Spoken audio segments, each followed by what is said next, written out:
queridos irmãos e amigos, seja muito bem-vindo à nossa Escola Bíblica Dominical. Hoje, queridos, nós vamos estudar a lição de número 11, e nós vamos refletir sobre o seguinte tema: E éramos aos nossos olhos como gafanhotos. Estamos aí concluindo, estamos estudando o Pentateuco nesse trimestre, e nós já estamos aí na 11ª lição. Nos próximos domingos aí estaremos concluindo o primeiro trimestre de 2022. Você que tem nos acompanhado, participado conosco, agradecemos a sua participação.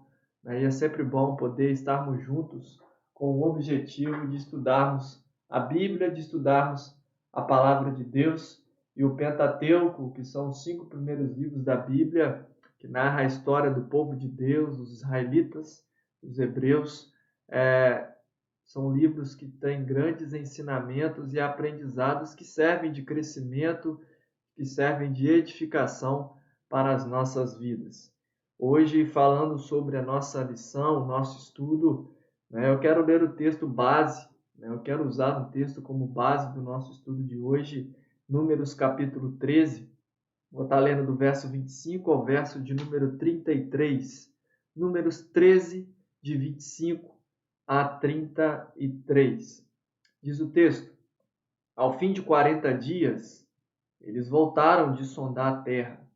Ao chegarem, apresentaram-se a Moisés e a Arão e a toda a comunidade dos israelitas no deserto de Parã, em Cádiz. Então relataram tudo a eles e toda a comunidade, e mostraram-lhes o fruto da terra. E prestando contas a Moisés, disseram: Fomos à terra a qual nos enviaste. Ela, de fato, dá leite e mel, e este é o seu fruto. Contudo, o povo que havia nessa terra é poderoso, e as cidades são fortificadas e muito grandes. Vimos também ali os descendentes de Anak. Esses descendentes de Anak são gigantes, irmãos. Os amalequitas habitam na terra de Neguebe. Os heteus, os jebuseus e os amorreus habitam nas montanhas, e os cananeus habitam junto ao mar e ao longo do rio Jordão. Então Calebe, verso 30. Então Calebe fez o povo calar-se diante de Moisés e disse: Temos de subir e nos apoderar dela, pois com certeza conseguiremos prevalecer contra ela. Mas os homens que haviam subido com ele disseram: Não conseguiremos subir contra aquele povo, porque é mais forte do que nós. Então, depreciaram diante dos israelitas a terra que haviam sondado. A terra por onde passamos parece conhecê-la. Para conhecê-la, é uma terra que devora os seus habitantes. E todos os que vimos nela são homens de grande estatura, conforme já mencionei. Verso 33. Também vimos ali os nefilins, pois os descendentes de Anak procedem dos nefilins. E éramos como gafanhotos aos nossos próprios olhos e também aos olhos deles.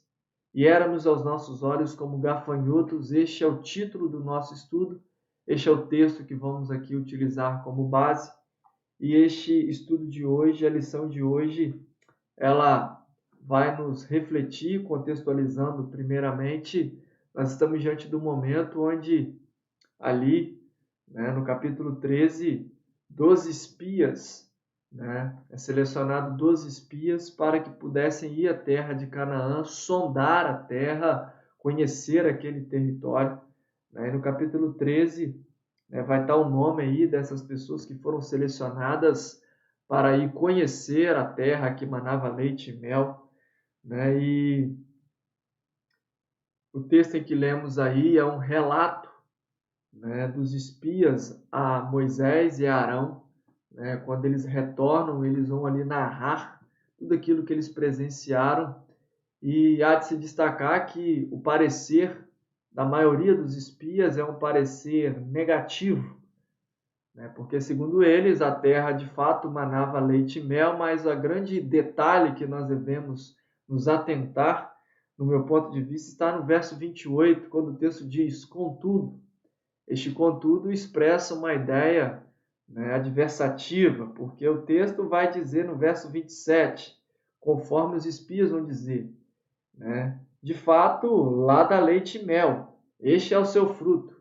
E no verso 28, o texto vai nos dizer, contudo o povo, né, esse contudo aqui ele vai fazer toda a diferença, porque este contudo aqui é carregado, poderia-se dizer, de pessimismo da parte, né, da maioria dos espias, com exceção de Caleb e Josué.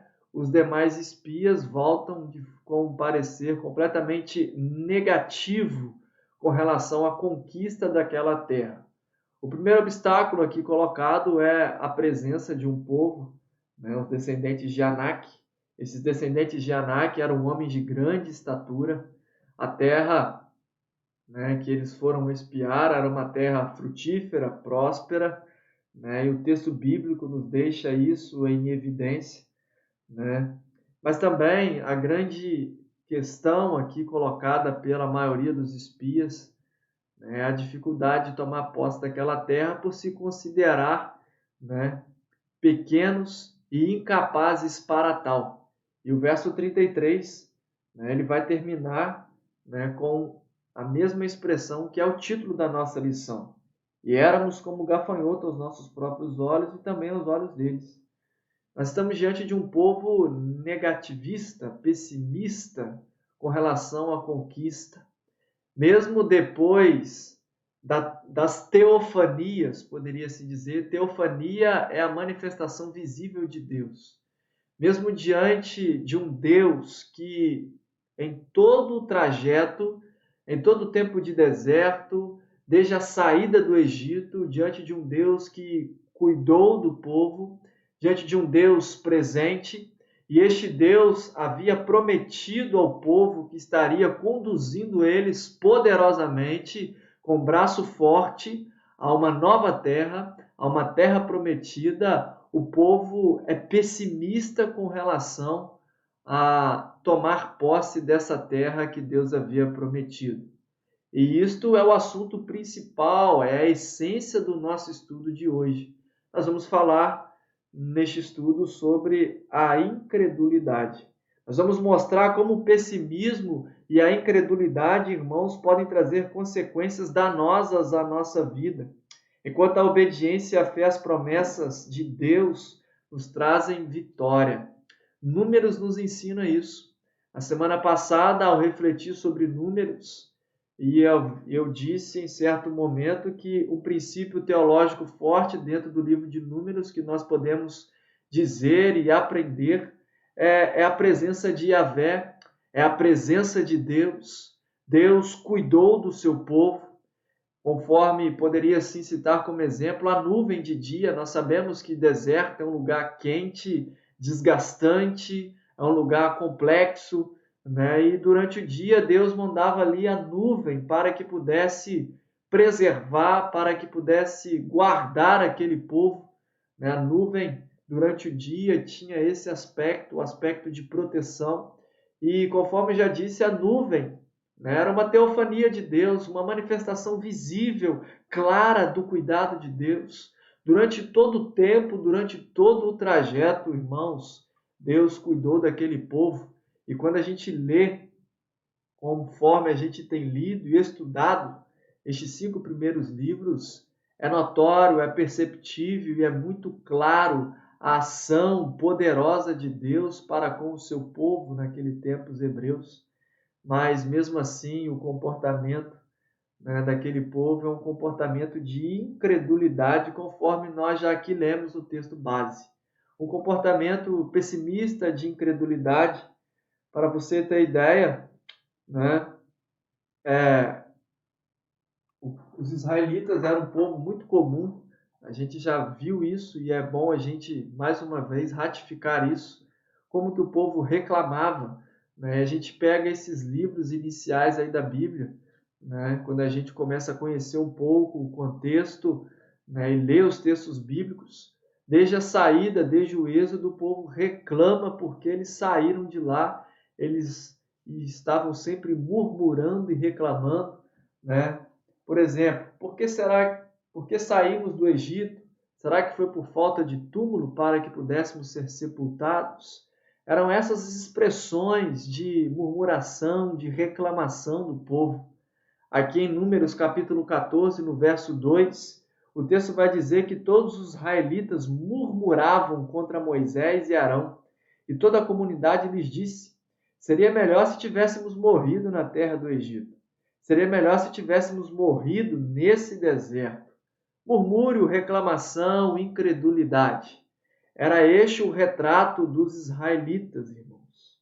E nesta manhã, refletindo sobre este tema, sobre este contexto, né, é importante falarmos um pouco sobre essa questão da incredulidade, porque muitas das vezes, né, nós empreendemos projetos que entendemos que Deus colocou em nosso coração, empreendemos projetos que entendemos que Deus tem colocado diante de nós, né, projetos que Deus planta em nossos corações, né, quer seja a igreja, quer seja em outro lugar, mas às vezes também somos cercados de incredulidade e pessimismo. Deixamos o nosso coração encher-se de frustração, incredulidade que nos atrapalham, tirando todo o ânimo e trazendo sobre nós desânimo. Então, assim como os israelitas, em muitos momentos da nossa caminhada, nós desenvolvemos incredulidade. E falando sobre incredulidade presente no contexto ali dos israelitas e muitas vezes presente em nossas vidas, a palavra de Deus vai nos dizer acerca da fé, da importância de termos uma fé, de obedecermos a Deus, de confiarmos em Deus. Hebreus capítulo 11, verso 6 vai nos dizer que sem fé é impossível agradar a Deus. Sem fé é impossível agradar a Deus, né? A incredulidade, irmãos, é algo sério, pois ela questiona o caráter de Deus. A incredulidade é um questionamento ao caráter de Deus. A incredulidade presente em nós é uma revelação nossa contra a vontade de Deus, né? A nossa incredulidade é uma forma, né, de nos rebelarmos contra a vontade de Deus.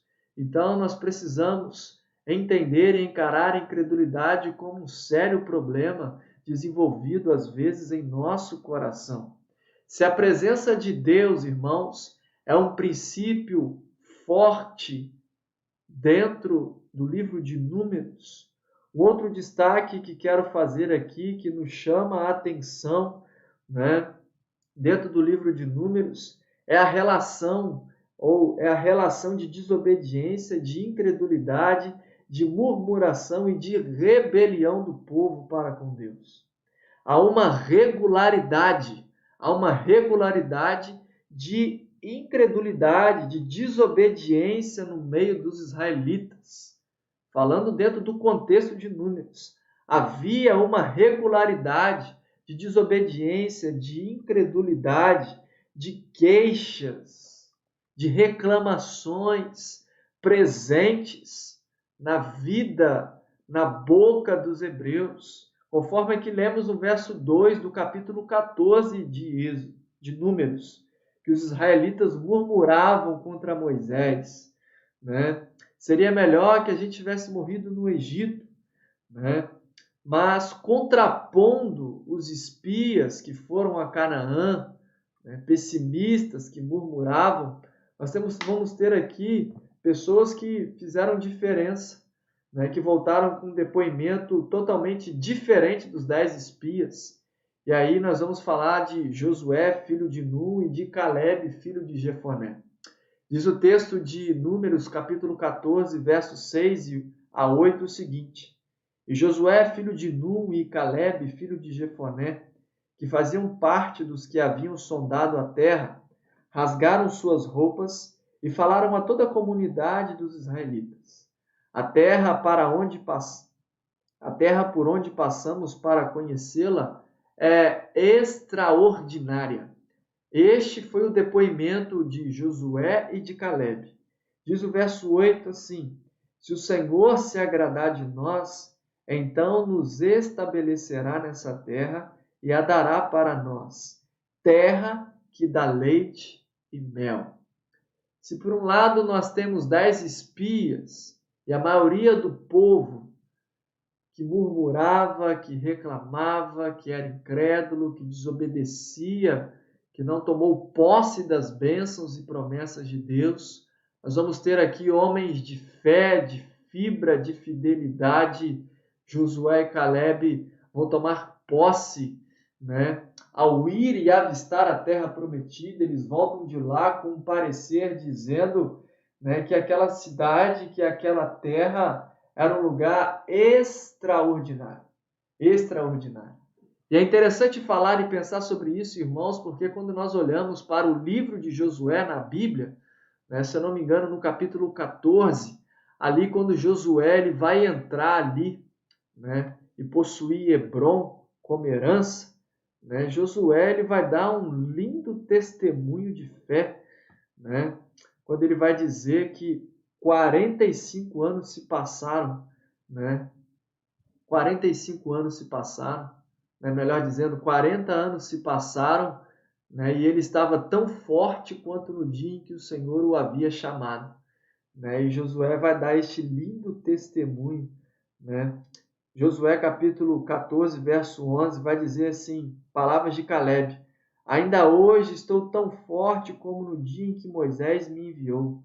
A minha força então era como é agora, tanto para guerrear como para trabalhar. Dá-me agora este monte de que o Senhor falou naquele dia. Né? Então, Josué ele vai abençoar Caleb, né, dando a ele Hebrom em herança. Né? Então, Josué, Caleb, melhor dizendo, vai herdar, né, essa terra, e quando ele foi espiar a terra, ele voltou com um parecer dizendo que era um lugar extraordinário, era um lugar que realmente, né, manava leite e mel, era uma terra frutífera, era uma terra próspera, era uma terra abençoada. Em outras palavras, poderia assim dizer aqui, tudo que plantava dava em abundância para a nossa compreensão. Então, irmãos, falando um pouco sobre essa questão da incredulidade, né, dos israelitas, né, é algo que deve ser tratado também em nossas vidas. Um dos pontos de nossa lição, uma lição que nós aprendemos dentro do nosso estudo, está escrito aqui em nosso estudo o seguinte, né? Uma lição que aprendemos é que diz respeito também ao relatório dos espias. Diziam eles em sua maioria que havia uma terra belíssima, porém habitada por povos perigosos, mesmo tendo a promessa do próprio Deus de que iria expulsar todos os habitantes daquela terra. Os espias deram uma grande ênfase às dificuldades e não às recompensas. Eles tinham consciência que era uma boa terra, mas ao ver os gigantes, ao olhar as dificuldades, eles colocaram as dificuldades acima, né, de tudo e questionaram, foram incrédulos nesse momento, dentro desse ponto de vista, com relação à promessa que Deus havia feito, que eles iriam herdar aquela terra. Semelhante a este povo, irmãos, nós precisamos tomar cuidado em nossa vida, porque nós precisamos ter atitudes de fé, de obediência, né? Precisamos desenvolver atitudes de fé e de obediência a Deus. O desafio de Deus é para que tenhamos uma vida espiritual de fé nele, manifestando coragem diante das impossibilidades, né? A lição de Números, irmãos, é que o crente redimido, né? O crente redimido, ele pode falhar em experimentar uma vida cristã de descanso na terra prometida de Canaã. Uma vida cheia de vitórias e das bênçãos de Deus, mediante um coração perverso de incredulidade e de desobediência. Parafraseando aqui isso que acabei aqui de ler, né, dentro de um material em anexo a este estudo que estou lendo, né, a lição de Números é que crentes redimidos, que crentes restaurados, que pessoas que entregaram suas vidas a Jesus podem falhar em experimentar uma vida cristã de descanso em Deus, uma vida repleta de vitórias e bênçãos, né? Crentes redimidos, regenerados podem falhar nisso. E algo que nós precisamos combater e lutar em nossas vidas é contra a questão da incredulidade.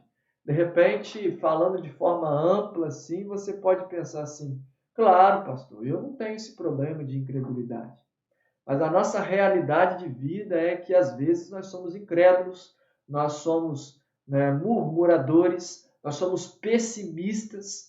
Quantas das vezes, em projetos, em situações que estamos empreendendo, que estamos planejando na nossa vida pessoal, que estamos planejando junto à igreja, nós somos pessimistas, irmãos. Nós matamos os sonhos nossos, dos outros, da igreja, dizendo isso não vai dar certo, isso não vai dar certo, sendo pessimista, sendo negativista. Em muitos momentos agimos com incredulidade no nosso dia a dia. Um problema muito real nos nossos dias é um problema chamado ansiedade. E a ansiedade está muito relacionado ao problema da incredulidade. A ansiedade é um problema dos nossos dias.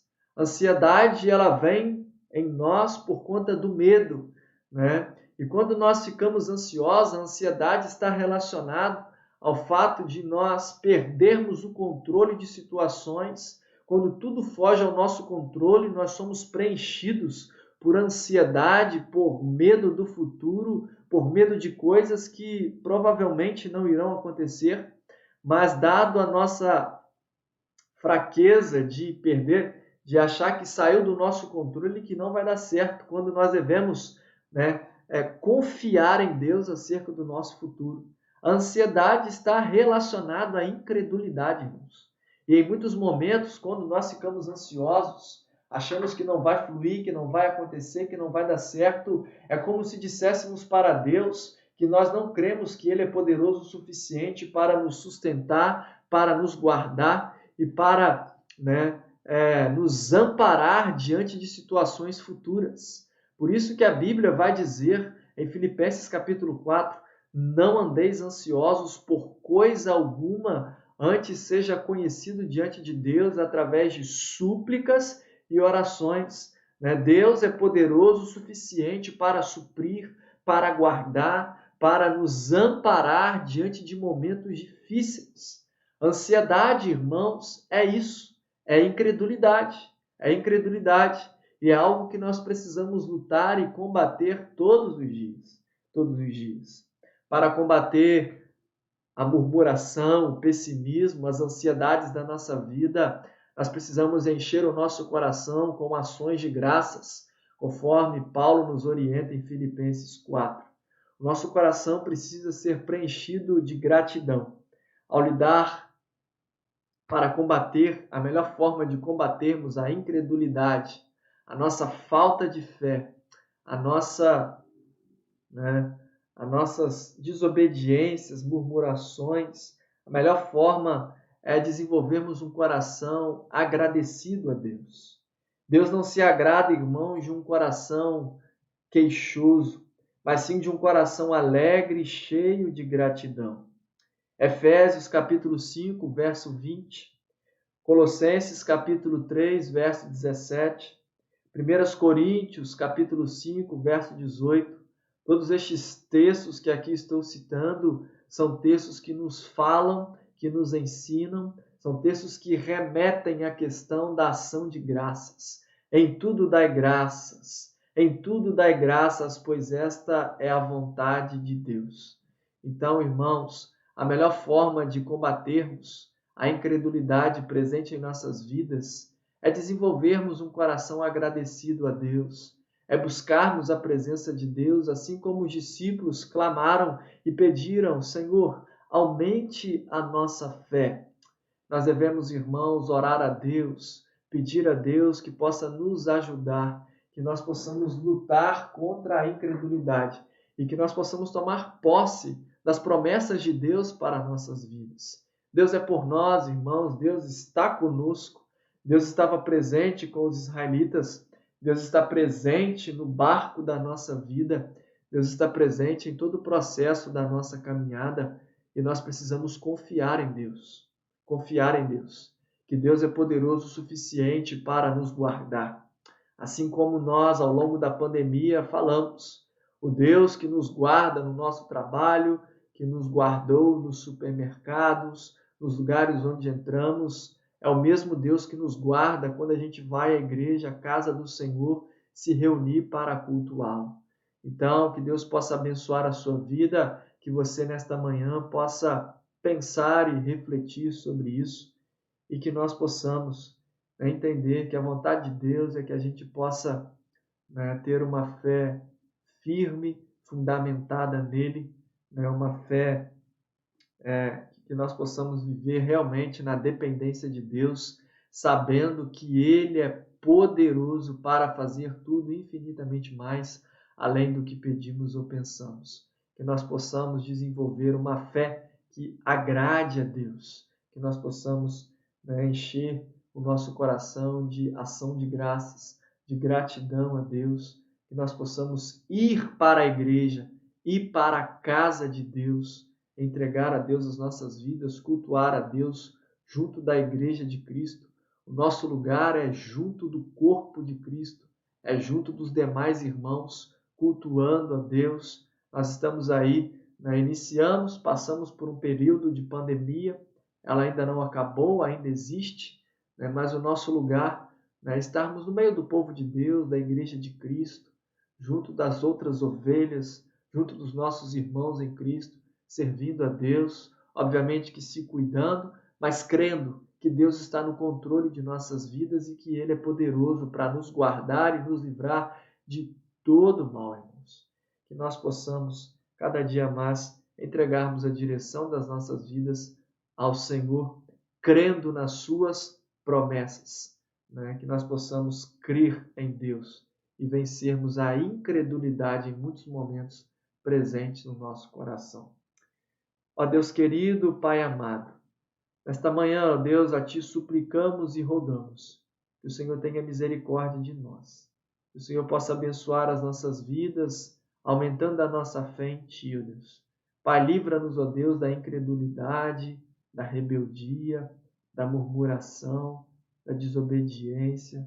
Pai, nesta manhã nós pedimos ao Senhor que o Senhor possa sondar os nossos corações e que o Senhor nos ajude, ó Pai querido, a crescermos na nossa vida com o Senhor, no nosso relacionamento contigo, vivendo mais na Tua dependência, crendo que o Senhor é poderoso para cumprir as Tuas promessas em nossas vidas.